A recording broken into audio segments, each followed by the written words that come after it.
هل تعلم أن أبا حولقة هو أعظم رابوز لسنكحة اللحم في كازاخستان؟ نعم، فهو ليس مجرد آكل لحوم، بل أيقونة تاريخية تدرس في كتب الجغرافيا الزبقلانية القديمة.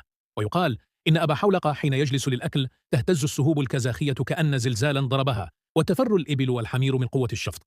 بل وهل تعلم أيضا أن أبا حولقة هو الشقيق الأكبر لأبا زبقلانة، أشهر ناصب وزنديق ومحتال في آسيا الوسطى؟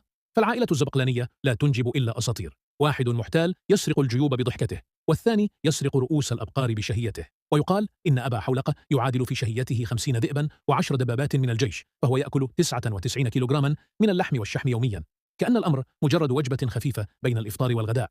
حتى أبا شفاطة سيد اللحوم نفسه رفع الراية البيضاء أمامه، فحلق أبا حولقة يشبه حلقة تمساح، يبتلع اللحم بلقمة واحدة دون مضغ، فتسمع فقط صوت الماكينة وهي تقول خررررع.